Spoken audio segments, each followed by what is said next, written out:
Hi, I'm Pam Giganti. Playing sports like football, baseball, and cheerleading is just part of daily life for many high school students here in South Florida. But with these sports comes great risks, particularly the risk of concussion. Much of the focus on concussions has been on head trauma in professional sports such as football.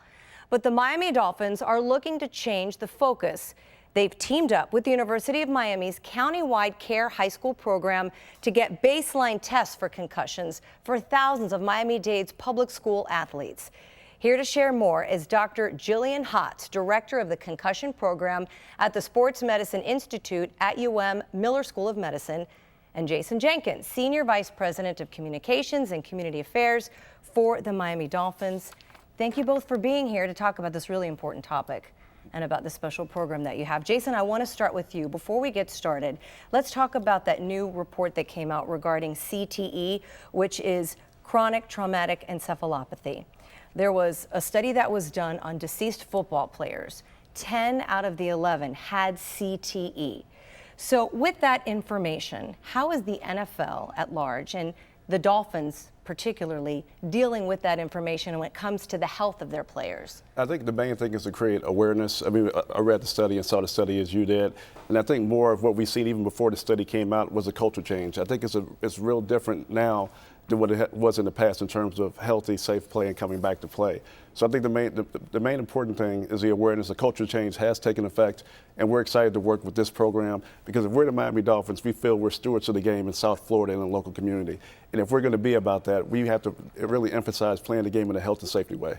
So, Dr. Hotz, let's talk about this program. Tell us about it and why it's so important to get into these schools and educate these student athletes. I think it's important because it really sets the standard of every athlete that plays a high school sport to have a concussion management protocol. And it really starts with educating everybody around the player and the player. So we really, are so happy about the opportunity this year to partner with the Miami Dolphin Foundation. It's really giving us the opportunity to expand what we've done in the past and hit every public high school. And a lot of it is education, as you were saying, because before you and I were even discussing, I have student athletes. I have a daughter who's a cheerleader, a daughter who plays soccer, and at my daughter's high school, they had to have this concussion baseline done so that if perhaps she ever did injure herself, we would know where there was a starting point, correct? And that's what's so important, is to get that baseline. I think that starts the discussion. Yeah. I think it starts with the discussion, like as you're a parent, yeah. Kids that play, and also with the school system, because then there's an opportunity now to give a baseline test. If that student athlete gets injured, there's something that we can compare that student to with his own neurocognitive test. And I think, having this protocol, starting with baseline testing, then the sideline testing, and then moving on through the protocol really allows us to give us a comprehensive management. All right, and we're going to pull up a full screen here on camera so that our viewers can see some of the specifics that we're talking about with this program. Jason, why don't you dive in there and talk about some of these, because we're talking about a lot of athletes too who are going to benefit from all of this, right? That's absolutely right. I think the main thing is we looked at it as it was more than just football, because concussions is a serious problem throughout sports. How can we as a Miami Dolphins make an impact throughout our community? You look at it where sometimes there are studies that say girls soccer has a high risk of injury and concussions for that. Football along with other collision sports as well. So I think the main thing we wanted to do was how can we impact these students. This is a program we hope to grow and expand as well.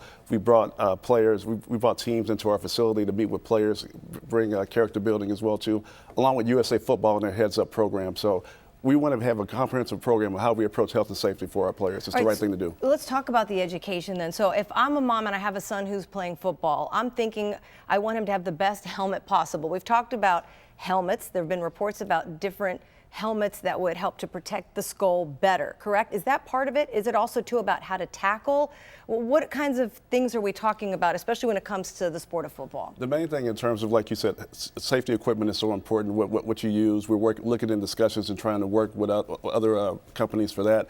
And it's about tackling and playing the game safe. So we have USA Football, where a program of certification where we're paying to get coaches certified. So our goal is to have over 450 coaches throughout South Florida certified in heads-up tackling and other ways to play the game and teach the game safer.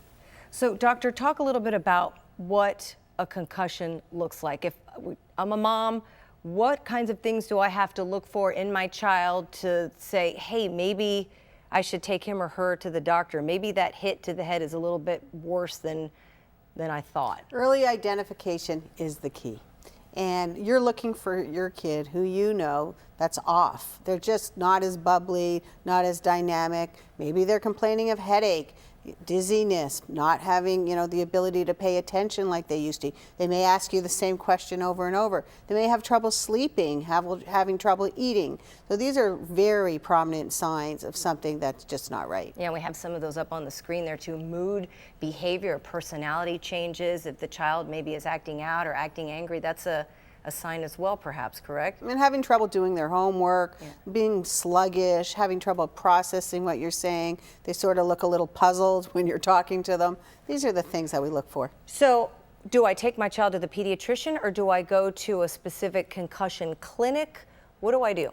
So that's a good question also. There's a lot of, great physicians out there now trained in concussion management. We have a very comprehensive program at Sports Medicine Institute, and we have everything from, as we said, the baseline all the way through a clinic visit. But if you have a good relationship with your pediatrician knows this child, it would be really good to start with them, and then they could always refer on to us.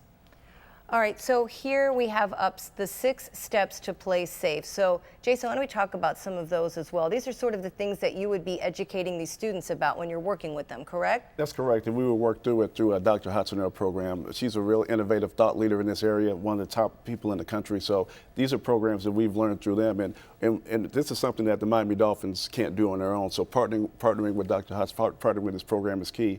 And she's really the one that's created this protocol that we hope that everyone follows. Sure, and doctor, one of the things that caught me too was that within, 24 to 72 hours, that's really a critical time to have your child checked out and treated, correct? Yeah, we'd like to see them, as I said, early as possible, because the earlier we see them, the earlier we can get them back on the field. And it's really, troublesome when you have somebody who's maybe had concussive symptoms and suffering for a month. That doesn't have to happen anymore. We know, what to do, and we know get them in early, treat them, and let's get them back on the field. What do you do? How do you treat them? So a lot of the times is you ask, it's an interview, it's a medical exam, and you really want to see how they react to some of the questions you do, some of the exam that we give, and you can also, from the baseline test, we see that their scores are off, which is very helpful, more objective, and so we can see this is not, the person who is what we saw before the season after the hit. And we always say it to you, when do they get their swagger back? So, that's the question we ask, and we know when they got their swagger back, they're probably ready to get back on the field. How long does it take? Is there like an average time that it would take a child to recover from a concussion or an athlete to get back on the field, as you said? 80% of high school and college athletes, it's about 10 to 14 days. And this is what we see in most of the research that's done. People that are the outliers may have more of a migraine type headache, more vestibular or balance problems, which will delay the recovery. This is what the research is showing. But most kids get better within 7 to 14 days. Yeah, and I've heard something too called brain rest. Have you heard that too, Jason, maybe from some of the athletes that play with the Dolphins? They have to just kind of give it a rest, right? Correct. And to Dr. Hutz's point, when in doubt, sit out. And I know our head coach, Adam Gase, is very comfortable with making sure the player safety is important. I know to the NFL is as well. So as much time as needed, we'll do it, because it's all about the long-term effects and long-term health of these players. Talk a little bit about working with the kids. I know that's really near and dear to your heart. No, it's been amazing. I mean, I have a blessed opportunity to be a steward of this game and to impact youth. And even what we've done this year is our head coach Adam Gase said, let's bring players in to the facility, come out, and the players get just as much out of it as the kids as well too. So it's been an amazing opportunity to really promote the game. My father was a professional football player and a coach. My mother was an educator. So the things that football has meant to me, overcoming adversity, work ethic, competitiveness, testing all those things, I've learned that through the game of football, and it's helped me to be where I am today. And to be able to put that among others is a great feeling. What have some of the kids told you? I'm sure some of the feedback has been really great from some of those student athletes. They're probably super excited to actually be watching the Dolphins practice. Well, some of those student athletes are big. They say, "Oh my God, they're bigger than." I mean, these guys are just the same size as me. So to be able to see that and know that they can get to this level, but even if they don't, they strive, set goals. You can be like me, not playing anything, but really still having an impact in sports and seeing different careers as well. So we want to just expose as many of these student athletes as we can to to the Miami Dolphins, to our players, and also to the community as well. That's such a great point too, because you could be a football lover but not necessarily play the game. I mean, women as well. We could Absolutely. be involved with those organizations, work with them to continue kind of the work that you're doing, and just be a part of all the excitement. Don't you agree? I 100% agree. Yeah. I'm blessed to be in this position and be an inspiration as well. So. Yeah. So any final thoughts for parents? What should parents especially walk away with? Because since you're working with all these athletes, mom and dad, everybody really needs to be involved. Coaches, teachers, everybody kind of really needs to be aware, don't you think? I think the younger the better. This is my whole thing with working with the Dolphins, that, I mean, what a great role model these players are and getting involved with professional organization. But we start at the youth level, high school, and as they come up through high school and college, you really have somebody who really has a good foundation of like what this is all about, how to play safer, how to tackle properly. Yeah. And I think, that's what our responsibility is now. Thank you so much for being with us, both of you, to tell us about this great program. Really, Thank you. Really appreciate Thank you it. for having us. Well, if you have a comment or a question about concussions, we want to know what you're thinking. Send us your take. You can always reach us on Facebook and Twitter @YourSouthFL. Send us a video or a comment on this topic or others. We look forward to hearing from you.